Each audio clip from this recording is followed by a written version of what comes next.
So tomorrow's really it. If the Rams want to make the playoffs, they're going to have to win tomorrow against the Seattle Seahawks.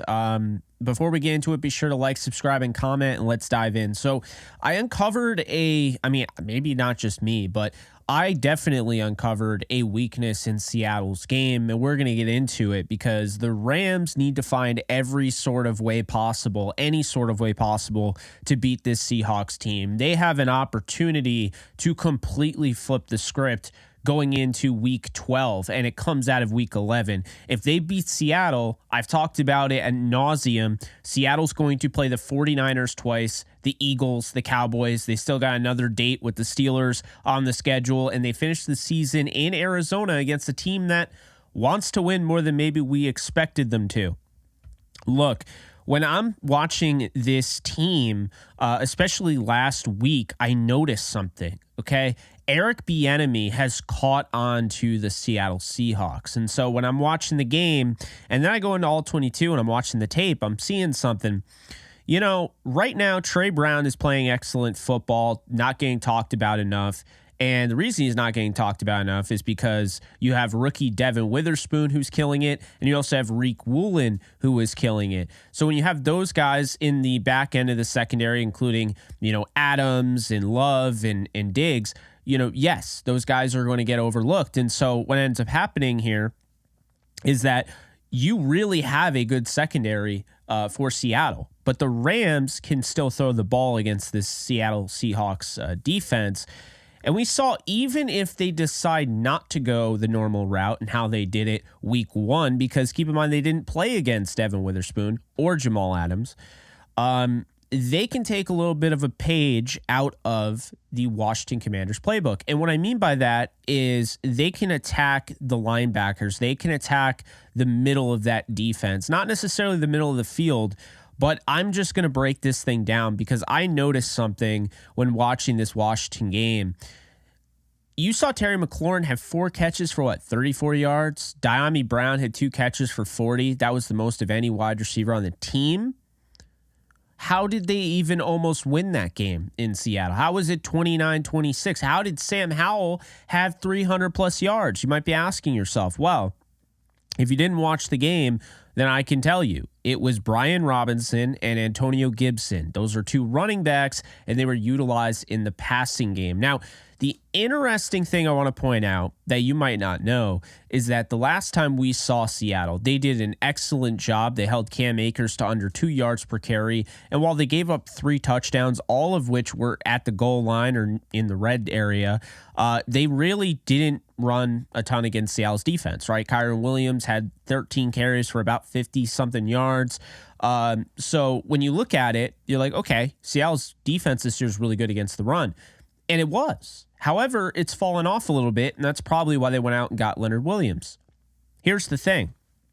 The last 3 games for Seattle, no team has allowed more yards per game on the ground than Seattle Seahawks, over 175.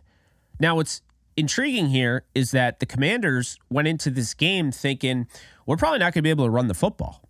They haven't really been looking at, I'm sure they were, but it wasn't really about what Seattle's done lately. It's about what Seattle has done as a full season. And over a full season, they've been a good team against the run. So the Commanders were like, we're not going to be able to run the ball. We're just going to do the next best thing and throw short. And that's what they did. And so, you had the run game was abandoned, but still simulating as a run game, the short passing attack to the running backs worked like a dream.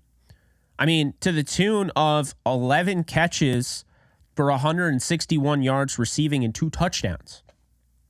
You had a career high from Brian Robinson, 6 catches for 119 yards and touchdown. You had Antonio Gibson go for 5 for 42 and a touchdown. He also played wide receiver at Memphis, so that's not a shock. But here's the thing. That exposed something. We've seen it throughout the year. It's been there. It's been right in front of our face, but not like this. What Eric Bieniemy did with the Commanders last week, they didn't win, but they might have cursed Seattle. And the reason I say that is because you go back, you look at Jahmyr Gibbs, the week 2, 7 catches for 39 yards. Okay, they give up catches. Not a lot of yards, but catches. Miles Sanders, 5 for 38. Matt Breida when Saquon Barkley was out, 5 for 48. And then the one that really stood out to me was one explosive. It was a catch for 41 yards, Pierre Strong, in the game that they barely beat the Cleveland Browns in. So here's the thing. The Commanders took all of that, and they're like, why do teams stop? If you're having success in one area and a team's not adjusting, why do you stop attacking that area of the field? That's what the Commanders did. They continued to attack that area of the field. They continued to force their linebackers. And guess what? As athletic as Bobby Wagner and Jordan Brooks are, and they're athletic linebackers, Jordan Brooks is young too, they've given up 2 touchdowns.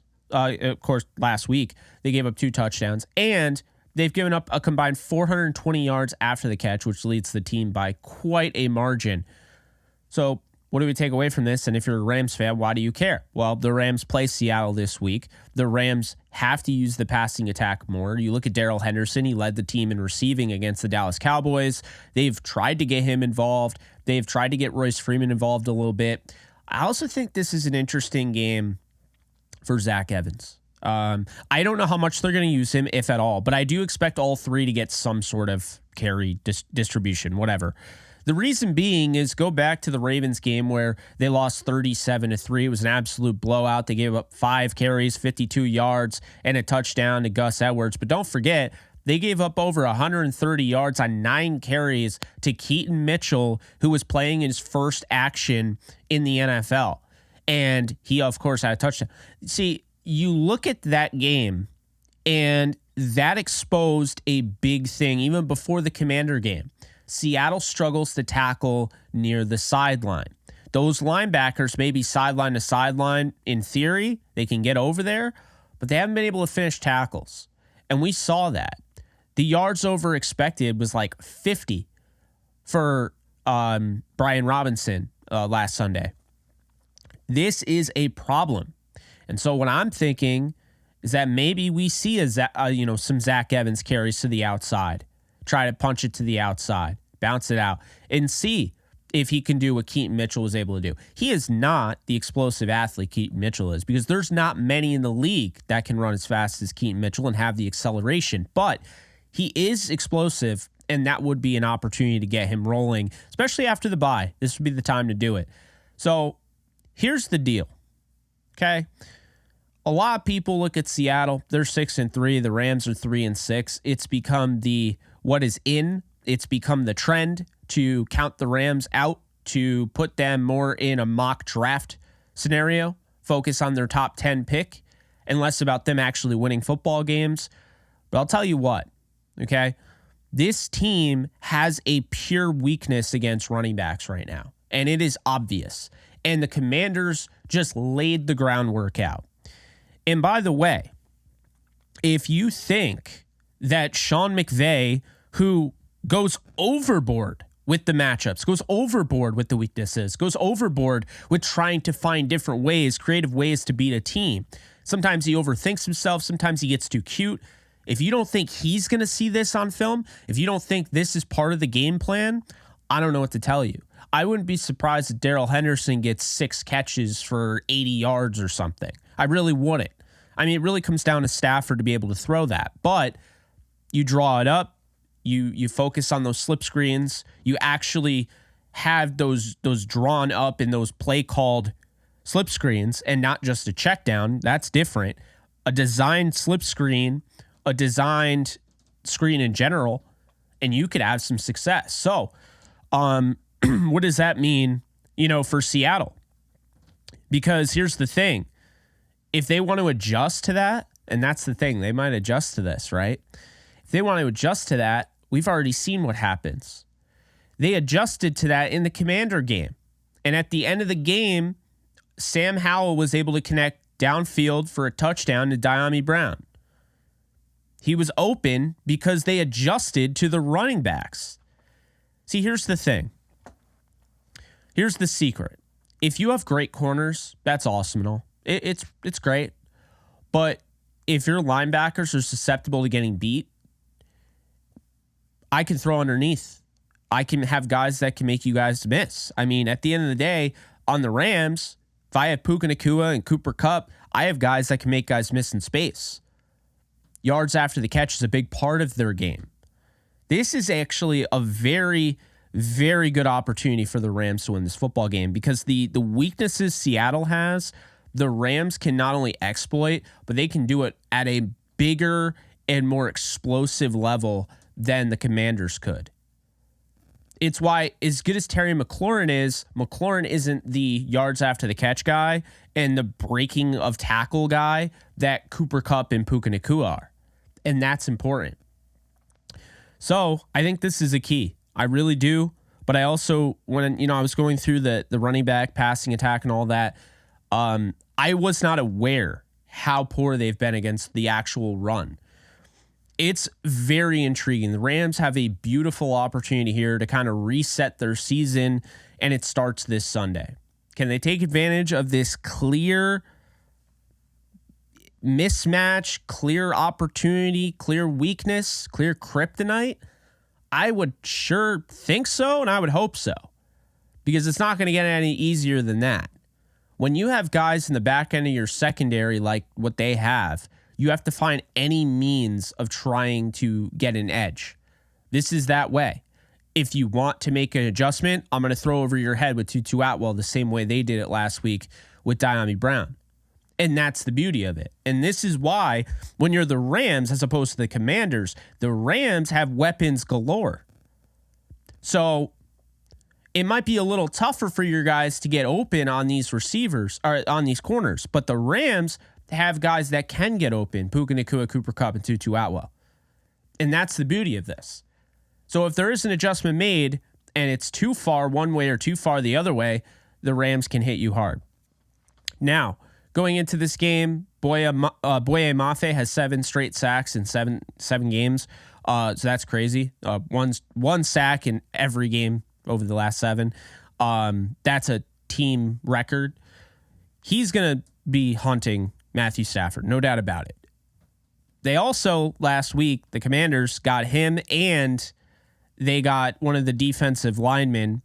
They got them like fish out of water, Michael Hoyt level. They got them one-on-ones isolated with Gibson and Robinson, and both had huge explosive plays. So the key in this one, explosive plays, take over the game. Seattle would be in a bad position if they have to play from behind. That's not how they're built. But the beauty about this as well is that if the Rams do win this game, like I believe they're going to, with this weakness, they have to go up against Christian McCaffrey twice. Like, I don't like their chances. I understand you guys don't like the 49ers, but the 49ers are your best friend if you want the Rams to make the playoffs, as long as they win this Sunday. If they win this Sunday and the Niners win 2 of those games out of the next 4, that sets the Rams up. If the Rams take care of business, these upcoming games against Arizona and Cleveland, you, my friend, are looking at a potential, like the Rams might actually take the spot from Seattle right then and there. They would have the sole tiebreaker. So really interesting. It's something that came up and I can't stress it enough. Also, little quick thing here. Carl Sheffers is going to be the official. And in case you're wondering, the reason why that's interesting, I normally don't bring up referees, but I think I'm going to start because it actually does matter if you look at it. Carl Sheffers is he throws more flags than any referee in the league, okay? Why does this matter? Well, home teams they have a 60% chance of winning.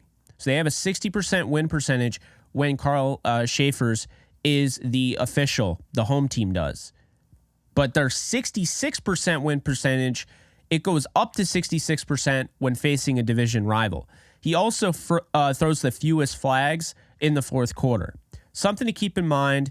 I don't know if it's going to affect the game. I'm sure it will. I mean, it's probably going to be a flag fest, but I like those numbers. Rams have a divisional matchup, and 66% of the time, a home divisional matchup, home team wins that 66% of the time. So interesting stuff there. Figured I'd throw it out there. Didn't have to make a whole other video for that. But what do you guys think? You know, do you think that this is going to be the Darrell Henderson show? Do you think this will be the Zach Evans show? Do you think this is a huge opportunity? Do you think it's overblown? Let me know in the comments section below. But I'm Jake Ellenbogen. You can follow me at JK Bogan for more information and content. And I'll see you guys soon. Later, folks. Start playing Pick'em or Weekly Fantasy for any sport today, Jake. Users will receive a 100% deposit match up to $100 if they use promo code OTE at sign up. Start playing Pick'em and Weekly Fantasy Football today with Underdog Fantasy. Do you love talking about the Rams, the NFL, or just want to be a part of a community?